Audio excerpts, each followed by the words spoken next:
So today we are ushering in hope. Here is the story that Cheryl brings us of Drumstrong. Each rhythmic interlude tells a story. It's a story of compassion, a story of bravery, a story of unwavering community support for those fighting cancer. Anybody that has a heartbeat can participate. Anybody that wants to share their spirit has an outlet. The outlet comes in the form of a drum. The organization is called Drumstrong. We've supported many institutions by virtue of bringing drums to hospitals and camps and clinics, encouraging participation, also availing a very interesting, positive distraction from what the patient and or family is dealing with. Scott's family knows this journey all too well. It all began with Mason. Our son was diagnosed with osteosarcoma when he was 15, and through his cancer adventure with a compromised leg, was told he would never mountain climb, ski, or cycle. Less than a year later, he was invited to ride with Lance Armstrong in the 2006 Ride for the Roses, and yes, you ride. And he did. From Mason's diagnosis, Drumstrong was born, raising funds, fighting cancer through this joyous sound. That vibration circulates the drum circle, but also goes out and sends messages. This message, a celebration. Mason, a certified music therapist now, is all grown up with a family of his own, healthy and happy. We drum in honor of, we drum in memory of, we drum for our own fortification as needed. And Scott Swimmer, displaying both vulnerability and bravery, wanted to share this now. Almost a year ago, I was diagnosed with pancreatic cancer, and yeah, it's been an interesting dance. Cancer is ugly. The crushing news triggering a full circle moment. The nonprofit Scott Swimmer created, involving drummers in 89 cities and 29 countries around the world, now bolstered him. Drums, a type of medicine for the maestro. Yeah, it slows you down, takes the wind out of your sails. It's real. And nearly 1 year after diagnosis, hope. It's NED, no evidence of disease. And the beat plays on. Wow, Cheryl, what a story. Yeah, Scott Swimmer and Mason and their entire family, they're such an inspiration. And the thing is, they're not keeping it here, right? They're spreading it throughout the world, and it's such a beautiful thing to fight cancer in such a big way. How brave of him to continue on despite it. I mean, I know, way Scott. I know, you're strong, go. Mason. You're strong. Well, approximately 64,000 adults in the United States will be diagnosed with pancreatic cancer this year alone. There's an event. It's happening this weekend right here in Charlotte that will bring hundreds together for the cause. It's called PanCan Purple Stride Charlotte. Several Drumstrong participants and many survivors will be there as well, raising money for the cause. it's a massive, massive event. It is a beautiful event. I've been out there for that before. Yeah. It is so lovely. So many people turn out. So cool, and it's happening in several different cities at the same time. It's really amazing. The Boston Marathon was scheduled to happen this week. The event has been rescheduled in September due to COVID-19. Now, the delay has not stopped a Fort Mill mom who is running for her 11-year-old neighbor, Grayson. He's in the fight of his life and feeling empowered. Well, today I ran a marathon by myself. It took me about 3 hours and 40 minutes and ran through the rain and the sun, and it was great. 26.2 miles around this Fort Mill neighborhood. Kate Millam is hitting the pavement, preparing for the Boston Marathon, running with a purpose. Well, my neighbor, Grayson Glode, for the last 6 years has been dealing with a brain tumor, and he is, oh, I'm gonna cry, one of the strongest kids I know. Sorry, Grayson. And so I want to do this for him. Grayson Glode is a smart, funny, athletic 11-year-old boy who loves baseball. He's also a fighter, battling a brain tumor since 2016. He had surgery, a 9.5-hour surgery. 2 weeks later, they removed most of it, but they couldn't remove all of it. And the nature of these tumors is that they continue to grow again until every last cell is removed. Grayson, the son of former Major League Baseball player Ross Glode and his wife Betsy, did well for about 2.5 years. The tumor ultimately came back. The second surgery in 2018 did not go as planned.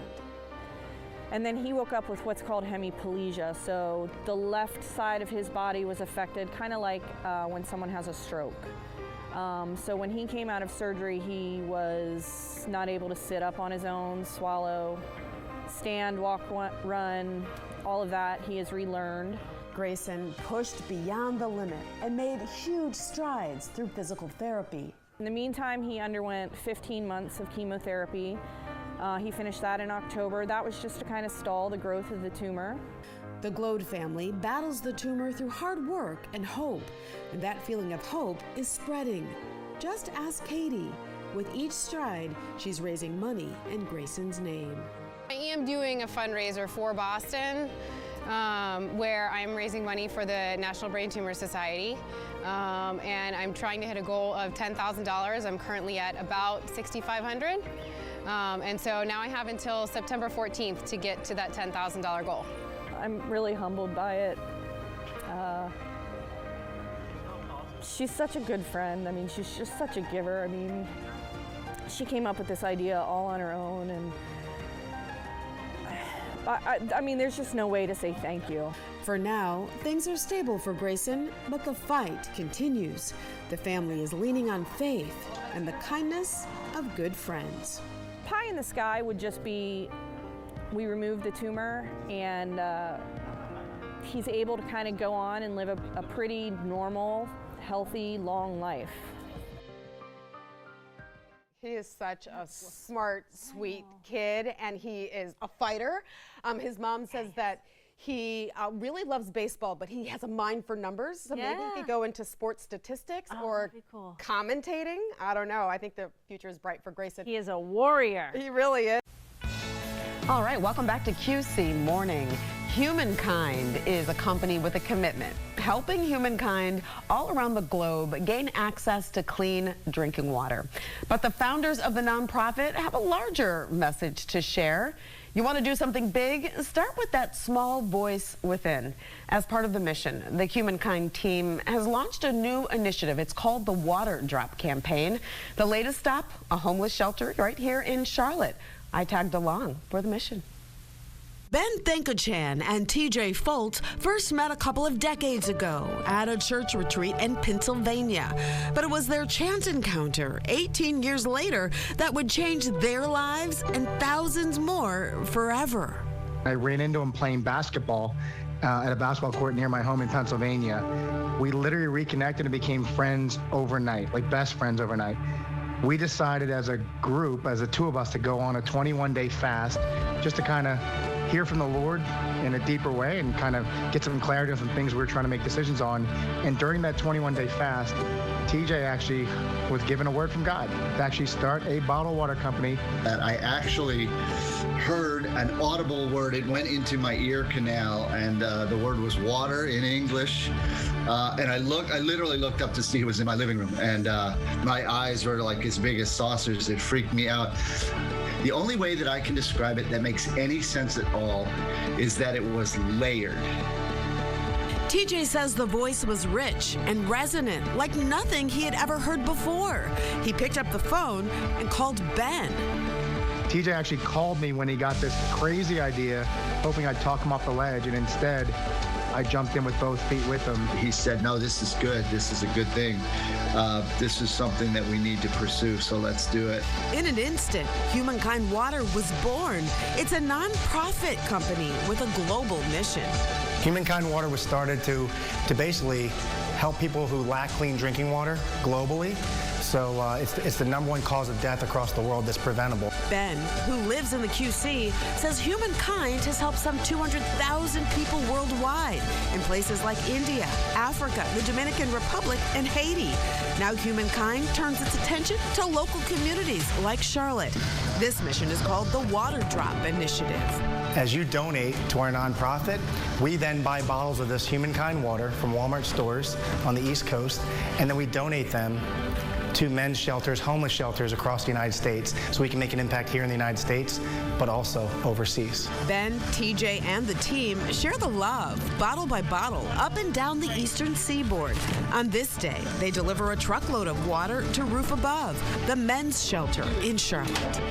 Receiving this donation, it means the world to us. I mean, when you think about shelter and you think about the people that we're serving, basic needs is at the core of that. And how much more basic do you get than hydration and water, good, clean drinking water? And it's meeting a need. The number of men who find safe haven here, 485 men per night. Those are people that we're providing meals to, that we're providing drink to, that we're providing services to. So we're finding a high demand for our services, and we expect that to continue as we get into the fall and winter. For TJ and Ben, the dream they had 10 years ago is coming to life in unexpected ways, helping people in need near and far. One word, change your next 10 years of your life. Totally overhaul your direction. Yeah, I definitely call that a miracle.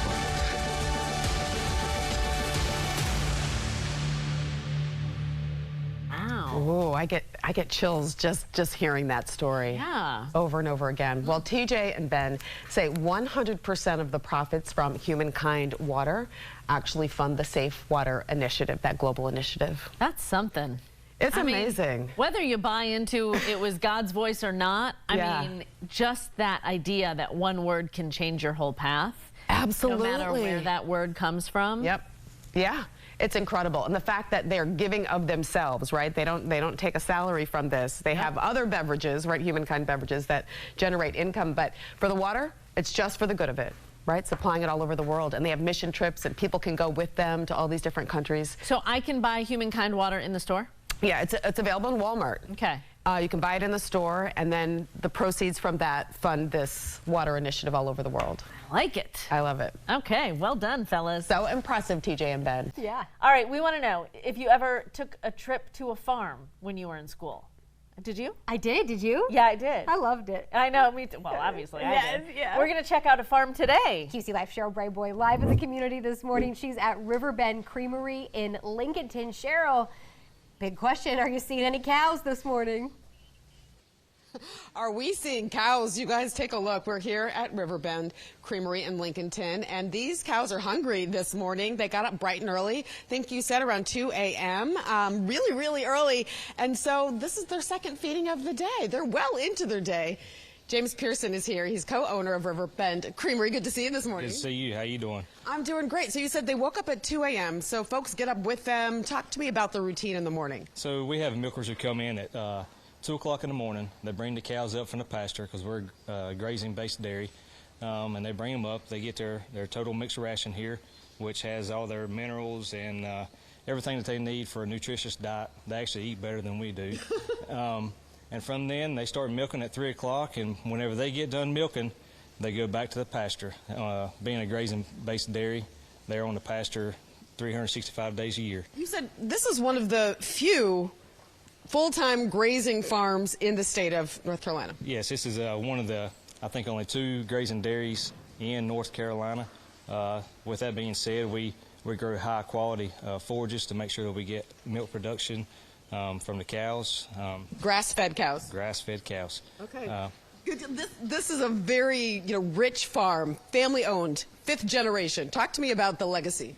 So this is 5th generation. We started out in Catawba County. My dad's grandmother was actually one of the first owners of a Jersey cow in North Carolina, and it's just been bred in us from then. And to kind of keep the dairy going, we decided to expand and start bottling our own milk and have a niche market. Wow. So, I mean, so the cows are here, you breed the cows here, and then you actually milk the cows, you have a full dairy, it's a full-on operation. Correct. From the dairy, it goes down to the creamery, and then from the creamery, it goes out the door to your shelf in the refrigerator. All right, so we have a cow right here. Who is this? This is Piedmont Deca.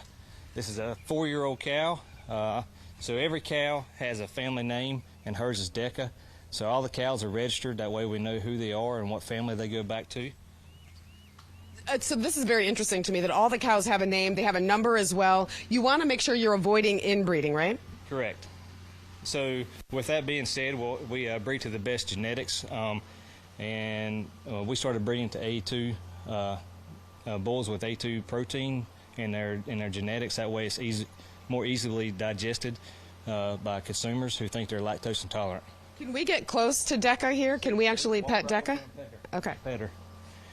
So it's pretty easy. We do a lot of showing growing up, and they're pretty docile. Even if we don't show them, they're really docile. Wow, but she's firm, she's sturdy, she's muscular. That's right. These are dairy cows. They're working cows. They're not like beef cows. Everything they consume goes into producing milk. Okay, well, that's the name of the game out here at Riverbend, you guys, is producing milk, and that's what we're going to show you next. We're heading to the creamery. We're going to show you how they turn the fresh milk from the cows into the milk that we drink at the grocery store, and also ice cream. Ice cream? Correct. My favorite is salted Oreo. Ooh, did you guys hear that, Mary and Kristen? Salted Oreo. Yeah, we I know. I heard cannot that. wait for that. We definitely heard that. Those cows are so beautiful, Cheryl. Their color is beautiful. They look so they're like, yeah, it's meal number 2. We're on that kind of diet where you eat every 3 hours. You guys, I had to catch the gate. I had to catch the gate real quick. I didn't want to, roll over our cameraman here. But yeah, they're beautiful cows, and we can't wait to taste the ice cream next. Yes. All right, Cheryl, thank you. Thanks for saving Brian and the cows. We'll see you in a little bit. That's right, Brian says.